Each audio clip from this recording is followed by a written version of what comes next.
I grew up in Ukraine and have fond memories with my family and friends at school. I studied in Poland and later we moved to the UK with my then boyfriend. On the surface, my life looked good. We built a successful business, we had 2 children and we bought a house. But inside, I didn't feel satisfied. I felt I never had enough. I was constantly worrying. I felt lonely, worthless, stressed and depressed. It was like I was existing without a real purpose. I felt that something had to change. I met Lisby, who was a mum that I met when my kids were starting school, and we became friends quite quickly. But at the end of the school year, she told me that her boys would be going to a different school, so she would no longer be around. Then one evening I got a message from her inviting us along to church, and I wanted to keep in contact with her, so I said yes. I've always believed in God, that He existed, but He seemed so far away. I remember church in Ukraine being very boring and scary for children.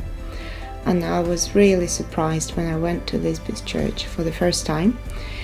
It was in a school hall, which alone made it different to what I knew before. It was a bit weird, but I loved the whole thing, the people, the atmosphere and the music. And I was so impressed that day because they were praying for Ukraine in service. So we kept going along for the next few weeks, me and the boys. And later that summer, a well-known actor who had struggled with mental health problems, he committed suicide. And I hadn't really told anyone that I had this sense of depression. So I told Lisby that I wasn't really fine and I needed to talk. And she asked if she could meet up to pray with me as I told her about my life and heard her pray for me, I realized that I really needed this gut thing that she had. So we started reading a Bible together, and also we did the Christianity Explored course. I was fascinated. I wanted to know more and more and kept asking questions. I heard of Jesus before, but not like this. For the first time I saw that He's here and He's alive and you can talk to Him anytime and anywhere. One of the stories in the Bible that I kept reading again and again was when Jesus calmed the storm, which is recorded in Mark's Gospel. During the storm, the disciples were really afraid, and for me, that would be the hardest thing, to stay calm in the middle of a storm. I would have been panicking like the disciples did, but Jesus says there's no need to be afraid when He's in the boat, because He's in control.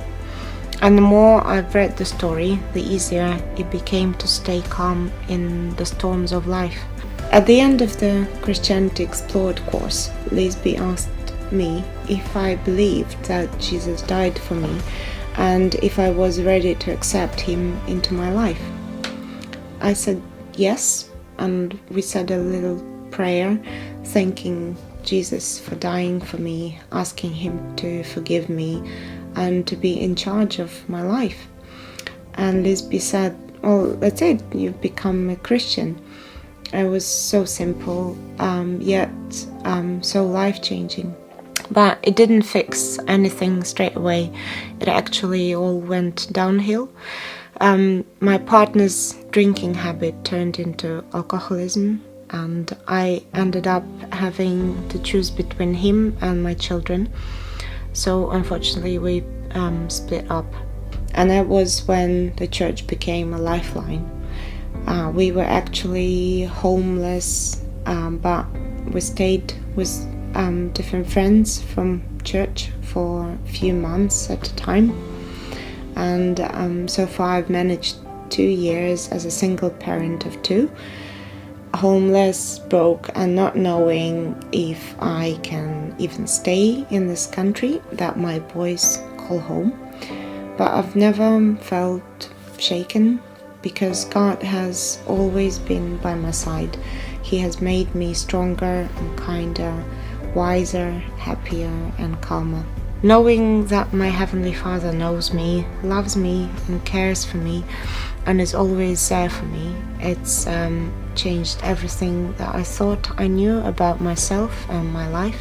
I could talk for hours about big and little miracles that God has done for me so far.